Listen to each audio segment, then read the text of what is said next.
ประกายแสงจ้าลมหลวงมาตีตองกายหญ้าดาวนวงดาวเดือสวงคัดคู่สอนนอนดินดันละเมออายเอ้ย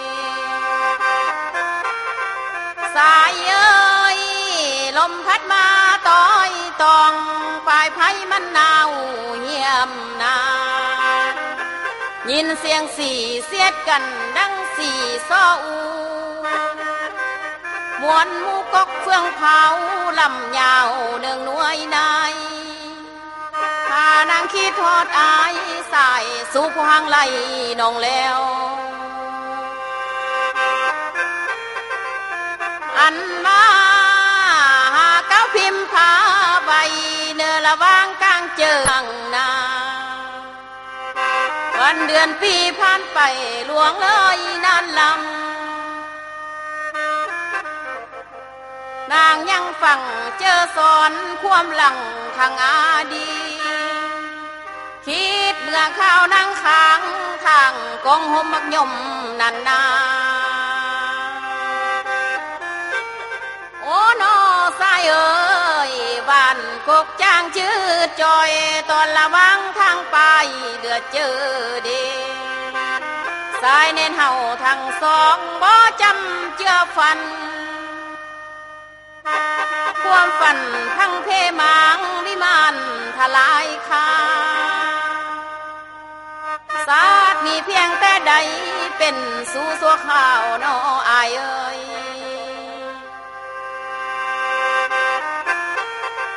โอ้นอดอกฮักเฮียงหัวมตนฝนบ่หัวโหยหำนันนาแดดย้ำหยี่ผ่านเผาล่าเหลืองลำการบ่เฮิงนานเลยแหงโคตรโขยุบยอเดือแต่ต่อตูดใบแทงจิ้มอยู่หน่อยเจอเหี่ยมนา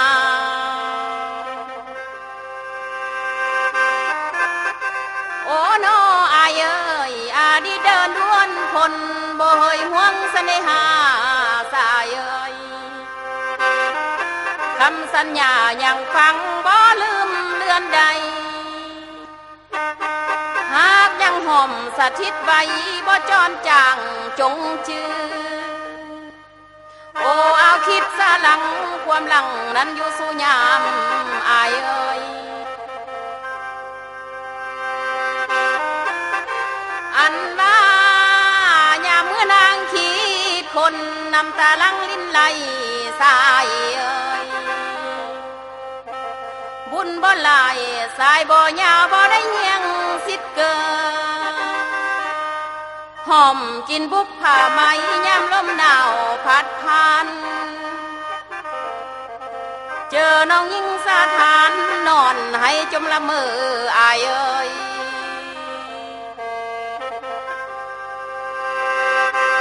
สายเอ้ยไปดีเด้อมอมอายสายสู่เก้านางเอ้ยไปเป็นเคยเหมือนเดิมอยู่ดีสุขลำคำว่าพิษบังนั้นอย่าพบผ่านพอจัว